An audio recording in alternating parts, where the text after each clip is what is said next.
नमस्कार। देवरिया की आवाज रेडियो केसरी से प्रस्तुत है स्थानीय हालचाल। पहले मुख्य हालचाल। सलेमपुर नगर पंचायत के चेयरमैन पर लगा भ्रष्टाचार का आरोप। हॉकी के लिए जिले का प्रतिनिधित्व करेंगे 9 खिलाड़ी, चयन की प्रक्रिया पूरी। एक वर्ष में 10 बार शिकायत करने के बाद भी नहीं मिला महिला को समाधान। परीक्षा केंद्र की समस्या सुलझाने के लिए मिला 2 दिन का वक्त। और सीसी रोड बनाने के लिए 2.25 करोड़ की राशि हुई स्वीकृत। स्थानीय हालचाल के इस अंक के साथ मैं अनिकेत मिश्र। अब हालचाल विस्तार से। सलेमपुर नगर पंचायत के चेयरमैन पर भ्रष्टाचार का आरोप लगाते हुए स्थानीय लोगों ने प्रदर्शन किया। विकास कार्यों में लूट खसोट का आरोप लगाकर धरना भी दिया गया और अनियमितता के जांच की मांग की गई। दरअसल पूर्व नगर पंचायत अध्यक्ष सुधाकर गुप्त ने कहा कि नगर पंचायत की ओर से कराए गए टेंडर में नियमों की अनदेखी की गई है और इसकी जांच कराई जाए। नगर पंचायत में आउटसोर्सिंग से रखे गए कर्मचारियों को हटा दिया गया है। आरोप लगाया कि इन्हें रखने के लिए रिश्वत भी मांगी जा रही है। नगर की अधिकांश सड़कें टूट गई हैं, जिस पर चलना मुश्किल हो गया है। कड़ाके के ठंड के बावजूद अभी तक नगर प्रशासन की ओर से कंबल वितरण जरूरतमंदों में नहीं किया गया। नगर क्षेत्र में तैनात लेखपाल को भी हटाने की मांग की गई है और अभी तक नगर पंचायत में हुए विकास कार्यों और वित्तीय अनियमितताओं की जांच को लेकर भी मांग की जा रही है। वहीं जूनियर बालिका स्टेट हॉकी प्रतियोगिता में इस बार जिले का दमखम दिखेगा। मंडल ट्रायल के बाद गोरखपुर मंडल की टीम में जिले की 9 खिलाड़ियों का चयन हुआ है। खेल निदेशालय की ओर से 22 से 27 दिसंबर तक झांसी में जूनियर बालिका स्टेट हॉकी प्रतियोगिता आयोजित की जाएगी। इसके लिए जिला ट्रायल 12 दिसंबर को स्पोर्ट्स स्टेडियम में हुआ था। इसके बाद 10 सदस्यीय टीम का चयन मंडल ट्रायल के लिए हुआ है। 13 दिसंबर को गोरखपुर में आयोजित मंडल ट्रायल के बाद स्टेट प्रतियोगिता के लिए 16 सदस्यीय गोरखपुर मंडल टीम की घोषणा भी कर दी गई है। इसमें देवरिया की संजना कंचन, रोशनी राजभर, मधु कनौजिया, विभा पलक, निगम कोमल, सृष्टि कुशवाहा के अलावा गोरखपुर की खुशी पटेल, तनु, निशा, आशी और कुशीनगर की कृतिका, पूजा, काजल को इसमें फाइनल किया गया है। इसके अलावा स्टेट के लिए गोरखपुर मंडल की खिलाड़ियों के आरक्षित वर्ग में जागृति और तमन्ना, गोरखपुर से ईशानी, देवरिया का चयन हुआ है। इन सभी खिलाड़ियों को जनपद वासियों ने बेहतर खेलने के लिए बधाई और शुभकामनाएं दी हैं।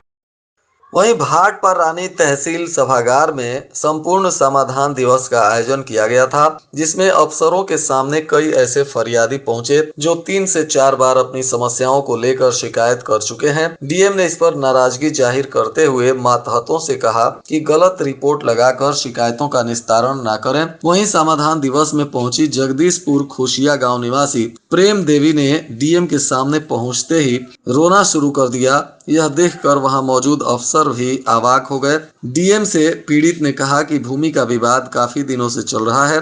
एक वर्ष में संपूर्ण समाधान दिवस में 10 बार इसकी शिकायत कर चुकी हूं, लेकिन समाधान नहीं हो सका। डीएम ने एडीएम को कार्रवाई के लिए निर्देश दिया। वहीं उदय शंकर सिंह सुकवा का कहना था कि फर्जीवाड़ा करके ग्राम अभिलेख में नाम दर्ज कराया गया है, उसका अभिलेख से मिलान कराया जाए। 4 बार से शिकायत करने के बाद भी कोई कार्रवाई नहीं हो रही है। इसी तरह से कई लोग पहुंचे और अपनी शिकायतों से जिलाधिकारी को अवगत कराया। जिलाधिकारी ने भी सभी के मामलों को गंभीरता से सुनने के बाद उसके निष्पादन के लिए संबंधित पदाधिकारियों को सख्त निर्देश दिया है। वहीं धरना स्थल पर पहुंचे एसडीएम श्याम मणि त्रिपाठी ने 7 सूत्री मांगों का पत्रक लेते हुए मांग पत्रों को लेकर इस पर जांच करने का आश्वासन दिया है। तो वहीं प्रदर्शनकारियों ने कहा कि अगर मांग पत्र पर अमल नहीं हुआ तो उग्र आंदोलन किया जाएगा।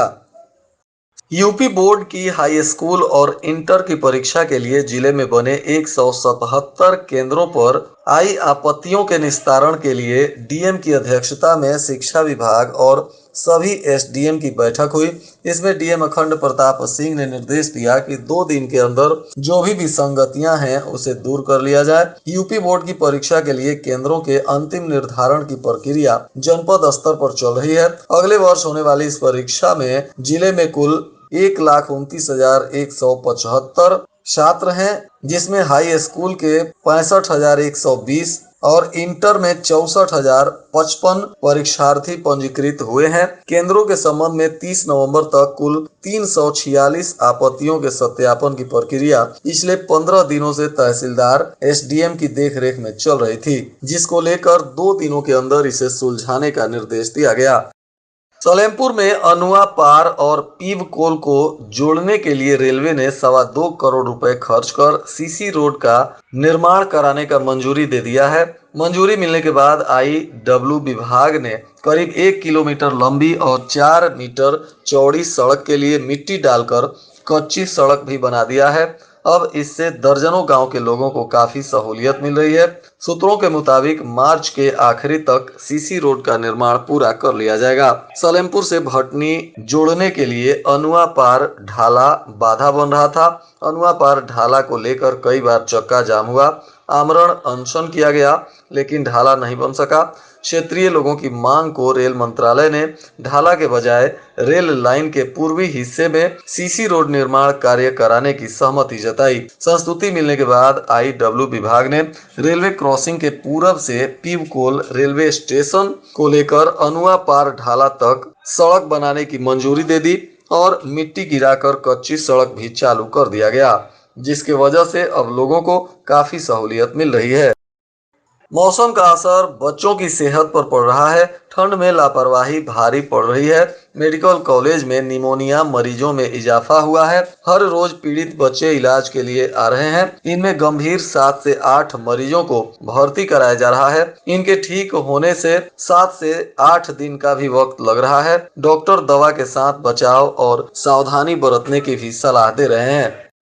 देश के लोगों की सुरक्षा, समाज के अंतिम व्यक्ति तक उत्थान और संस्कृति का सम्मान रखते हुए भारत को विकसित देशों की श्रेणी में लाए, इसके लिए मोदी सरकार के नेतृत्व में नित नए कार्य हो रहे हैं। यह बातें पचलखी में विकसित भारत संकल्प यात्रा में सांसद कमलेश पासवान ने कही। उन्होंने विकसित भारत संकल्प यात्रा के दौरान केंद्र और प्रदेश सरकार की योजनाओं को गिनाया। इस दौरान विभिन्न विभागों की ओर से कल्याणकारी योजनाओं का स्टॉल भी लगाया गया। सांसद ने नौनिहालों का अन्नप्राशन कराकर किसानों में सम्मान पत्र भी वितरित किया। वहीं देवरिया के परशुराम चौक के पास दीपक मणि की जमीन पर कब्जा कर दुकान खोल दिया गया। विरोध करने पर जान से मारने की धमकी दी जा रही है। डीएम एसडीएम से शिकायत के बाद जब कोई सुनवाई नहीं हुई तो पीड़ित ने मुख्यमंत्री से गुहार लगाई। हालांकि दीपक का अपहरण कर जमीन बैनामा कराने का मामला अभी कोर्ट में चल ही रहा है। बताया जा रहा है कि पीड़ित दीपक मणि ने मुख्यमंत्री को शिकायत पत्र भेजा है और इसमें उन्होंने सहायता की गुहार लगाई है। इस मामले में आगे क्या कार्रवाई होती है, यह बात सामने आएगी। वहीं खुखुंदू में गेहूं की फसल उगे खेतों में एक प्रधान ने सड़क बनवा दी। जब इसकी जानकारी किसानों को हुई तो किसान थाने पहुंचकर प्रधान के खिलाफ तहरीर दे दिए। नाराज किसानों का आरोप है कि बिना पैमाइश और सूचना दिए बगैर ही मनमाने तरीके से सड़क बनवाई गई है, जिससे करीब 5 किसानों के बोए हुए गेहूं के फसल काफी नुकसान हुए हैं। उधर किसानों ने सलेमपुर पहुंचकर एसडीएम को भी प्रार्थना पत्र देते हुए प्रधान के विरुद्ध कार्रवाई की मांग की है। बताया जा रहा है कि जैतपुरा में एक कच्ची सड़क का निर्माण कराया गया है। खुखुंदू क्षेत्र के किसानों का आरोप है कि बिना पैमाइश के ही यह सड़क बना दी गई है। पीड़ित किसान नथुनी राय, नारायण, देवेंद्र, शिवाकांत, योगेश और विजय कुमार ने जिला प्रशासन से न्याय की गुहार लगाई है। मेडिकल कॉलेज के द्वितीय तल पर बने कोविड वार्ड का डब्ल्यूएचओ की टीम ने निरीक्षण किया। इस दौरान संसाधनों को देखा और उनकी क्रियाशीलता को भी परखा। साथ ही डॉक्टर और कर्मचारियों के बारे में जानकारी ली। डब्ल्यूएचओ और एसएमओ डॉक्टर थामा राई कन्नन महर्षि देवराहा बाबा मेडिकल कॉलेज पहुंचे, जहां उन्होंने द्वितीय तल पर पहुंचकर कोविड आइसोलेशन वार्ड को देखा और वहां समीक्षा करते हुए आवश्यक दिशा निर्देश दिए।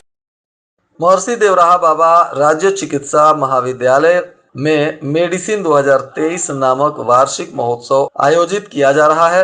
इसमें खेलकूद प्रतियोगिता मेडिकल कॉलेज के खेल मैदान और इंडोर हॉल में तथा 19 दिसंबर को स्पोर्ट्स स्टेडियम में प्रशासन के सहयोग से संपन्न कराया जाएगा, जबकि सांस्कृतिक कार्यक्रम का आयोजन मल्टीपर्पज हॉल में होगा। प्राचार्य डॉक्टर राजेश कुमार बर्नवाल ने बताया कि कार्यक्रम में इस बार खेलकूद एवं विभिन्न सांस्कृतिक प्रतियोगिताओं को शामिल किया गया है। खेलकूद में आउटडोर गेम्स में क्रिकेट, वॉलीबॉल, खो खो, कबड्डी, लंबी कूद तथा इंडोर गेम्स में e games, carrom board, chess, ludo, table tennis आदि एवं सांस्कृतिक कार्यक्रम में गायन, वादन, नृत्य, फैशन शो, निबंध लेखन की प्रतियोगिताएं कराई जा रही हैं।